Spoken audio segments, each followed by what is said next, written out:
মানবতা বিরোধী অপরাধের মামলায় মৃত্যুদণ্ড থেকে খালাস পেয়েছেন জামায়াত ইসলামীর তৎকালীন ভারপ্রাপ্ত secretary general ATM Azharul Islam. প্রধান বিচারপতি সৈয়দ রেফাত আহমেদের নেতৃত্বাধীন 7 বিচারপতির পূর্ণাঙ্গ বেঞ্চ কর্তৃক খালাসের রায়ের অনুলিপি ঢাকা কেন্দ্রীয় কারাগার থেকে বাংলাদেশ মেডিকেল বিশ্ববিদ্যালয়ে পাঠানো হয়েছে। ফলে আজ সকালে তিনি মুক্তি পাচ্ছেন। ঢাকা বিভাগের কারা উপপরিদর্শক ডিআইজি প্রিজন্স মোহাম্মদ জাহাঙ্গীর কবির গণমাধ্যমকে বিষয়টি নিশ্চিত করেছেন। তিনি গতকালকে বলেন, এটিএম আজহারুল ইসলামের খালাসের কাগজপত্র কারাগারে পৌঁছতে দেরি হচ্ছে। যাচাই বাছাই করে খালাসের নথি কারাগার থেকে হাসপাতালে পাঠানো হয়েছে। নিরাপত্তা প্রসঙ্গও রয়েছে।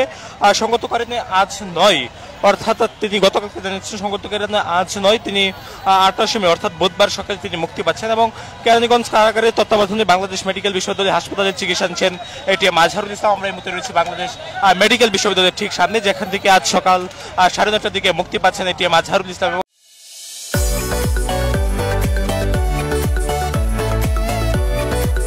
যে মহান রব এই ষড়যন্ত্রের কবল থেকে, মিথ্যা মামলা থেকে তাকে মুক্ত করলেন, এজন্য আল্লাহ পাকের দরবারে আমরা শুকরিয়া আদায় করছি। পাশাপাশি দেশবাসীর কাছেও দেশবাসীর প্রতি আমরা কৃতজ্ঞতা আদায় করছি যে সারা দেশ থেকে অসংখ্য দেশপ্রেমিক জনতা এই মামলাটা যখন চলছিল 2013 সালে, তখন এই মামলাটা যে একটা মিথ্যা মামলা এবং এই মামলাটা যে একটা বলা যাচ্ছে যে একটা ক্যাঙ্গারু ট্রায়ালের মধ্য দিয়ে, মানে জোরপূর্বক জামায়াত ইসলামী শীর্ষ নেতৃবৃন্দকে তাদের বিরুদ্ধে রায় দিয়ে তাদেরকে ফাঁসি দিয়ে মূলত একটা রাজনৈতিক দলকে বাংলাদেশ থেকে নিশ্চিহ্ন করার জন্য যে একটা গভীর ষড়যন্ত্র ছিল, এই ষড়যন্ত্রের এগেইনস্টে সারা বাংলাদেশের মানুষ তখন সজাগ ছিল, জাগ্রত ছিল, তারা প্রতিবাদ জানিয়েছে। পাশাপাশি গত জুলাই অভ্যুত্থানে বলা যায় যে ছাত্র জনতার লড়াই সংগ্রামের মধ্য দিয়ে, ফেসিবাদী খুনি হাসিনা সরকারের পতনের মধ্য দিয়েই যে একটা বৈষম্য মুক্ত একটা বাংলাদেশ তৈরি হয়েছে, স্বাধীন একটা বাংলাদেশ আমরা পেয়েছি। সেই স্বাধীন বাংলাদেশেই মূলত আলহামদুলিল্লাহ ন্যায় বিচার প্রতিষ্ঠিত হয়েছে। হয়তোবা এই অভ্যুত্থান যদি সংগঠিত না হতো, যদি খুনি হাসিনা ফেসিবাদী সরকারের যদি পতন না হতো, তাহলে হয়তোবা এই ন্যায় বিচার থেকে আমরা বঞ্চিত থাকতাম।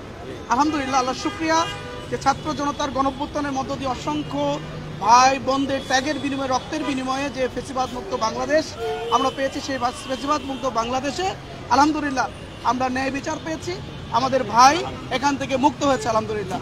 আজকে সকাল 9টায় তিনি মুক্ত হবেন এবং সেই মুক্ত হকে উপলক্ষ করে আজকে আমাদের এখানে শুকরানা সমাবেশ হবে এই শাহবাগ মঞ্চে। আমরা সেখানে মঞ্চ তৈরির প্রস্তুতি আমরা সম্পন্ন করছি। এদিকে তার মুক্তির সমস্ত প্রক্রিয়াটা সেখানে কাজ চলতেছে। আশা করছি 9টার মধ্যে তিনি মুক্ত হবেন ইনশাআল্লাহ। এজন্য সাংবাদিক বন্ধুগণের মাধ্যমে ঢাকাবাসীকে আমরা অনুরোধ করব, আসুন আজকের এই শুকরানা সমাবেশে সবাই অংশগ্রহণ করে অন্যায়ের বিরুদ্ধে, অসত্যের বিরুদ্ধে যে মিথ্যা মামলা দিয়ে অভিযুক্ত করে আমাদেরকে ফাঁসি দেওয়া হয়েছিল, এর বিরুদ্ধে আপনারা যে তীব্র লড়াই করেছিলেন, যে আন্দোলন করেছিলেন, যে প্রতিবাদ জানিয়েছিলেন, এটার সাথে আজকে আমরা একত্রিত হয়ে আমরা আল্লাহর কাছে শুকরিয়া আদায় করবো।